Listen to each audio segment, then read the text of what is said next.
అమ్మ ప్రేమను నిర్వచించలేం. సృష్టిలో స్వార్థం లేని ప్రేమ ఏదైనా ఉందంటే అది అమ్మ ప్రేమే. ప్రపంచంలో ఏదైనా అమ్మ ప్రేమకు సాటి రాదు. బిడ్డపై తల్లి చూపించే ప్రేమకు వెలకట్టలేం. ఎక్కడున్నా తన బిడ్డ ఆకలి గురించి ఆలోచిస్తుంది తల్లి. అలాంటిదే కళ్ల ముందే తన బిడ్డ ఆకలితో అలమటిస్తుంటే ఊరుకుంటుందా? వెంటనే ప్రేమగా దగ్గరికి తీసుకొని బిడ్డ ఆకలి తీరుస్తుంది. మరి పబ్లిక్లో తన చిన్నారి పాప ఆకలి కేకలు పెడుతుంటే ఆ తల్లి మనసు చలించిపోదా? తను ఎక్కడ ఉన్నారనేది కూడా మర్చిపోయి బిడ్డకు పాలిస్తుంది. అయితే కొందరు ఆ తల్లి చూపే ప్రేమను కూడా అవమానిస్తున్నారు. ఇలా అవమానాలు ఎదుర్కొన్న మాతృమూర్తుల గురించి ఇవాల్టి ఎక్స్క్లూజివ్ స్టోరీ. సమాజంలో ఇలాంటి అవమానాలు చాలామంది మహిళలకు జరిగే ఉంటాయి. అయితే వీరందరి తరపున పూణేకు చెందిన ఆధునిక ప్రకాష్ పోరాటం చేస్తోంది.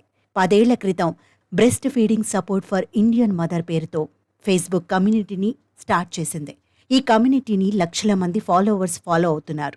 ఏదో ఓ మూలనో బాత్రూమ్స్లోనో చిన్నారులకు పాలివ్వడం కాదని, పబ్లిక్ ప్లేసుల్లో సైతం పాలివ్వొచ్చని మహిళల్లో అవేర్నెస్ కలిగిస్తోంది.